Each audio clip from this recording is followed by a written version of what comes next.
Hey you, I'm so glad you're here today.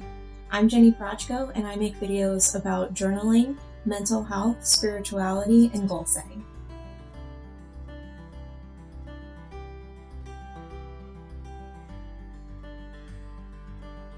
What makes you feel enlightened and uplifted? For me, the things that immediately come to mind are my daily rituals, whether they are mundane or special. There's also connection, reading about other cultures, reading about other practices, and reading about other religions, and then also participating in those other cultures and the other religious activities. I definitely am a spiritual nomad. I always have been. I'm always pulling little bits from each religion that I come into contact with, and I'm making something that really fits for me. And it helps me feel more connected to everyone in the world. It also helps me make sure that I don't attach myself to a dogmatic religious view, because I believe that you can do whatever you want just as long as you're not hurting anyone. So all of these religious practices and spiritual ways of thinking have different ways to connect to your inner self. And I really, really enjoy the sense of community that you get when you are participating in the actual religious or spiritual experience.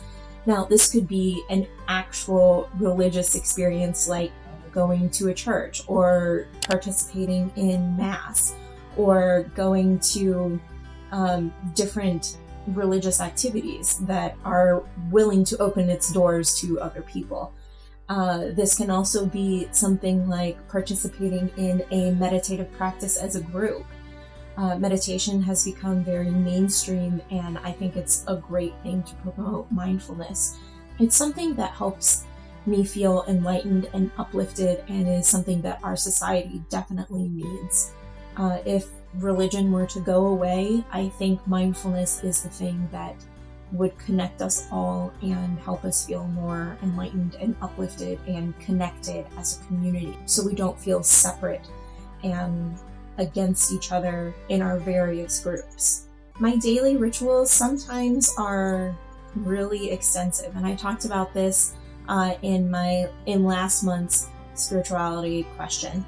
And sometimes they're just very little normal, mundane things. There are things that are like stopping and smelling the tea, or stopping and taking joy in the practice of creating your beverage in the morning, or enjoying the experience of taking care of your hair, or the experience of how you dress your body, or the experience of how you walk somewhere. There's a lot of different things that can be daily rituals that don't look mystical and magical, but are still things that help us feel enlightened, uplifted, and connected. So what are the things that make you feel enlightened and connected? I'd love to hear in the comments down below. Is it the same as mine, or is it different? I can't wait to see what it is for you.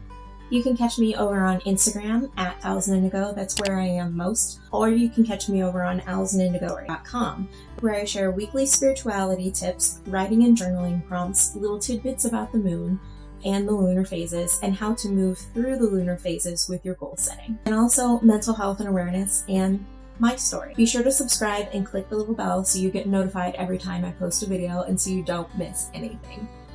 I'm so grateful that you chose to spend your time here with me today. I'll see you in the next one. Bye.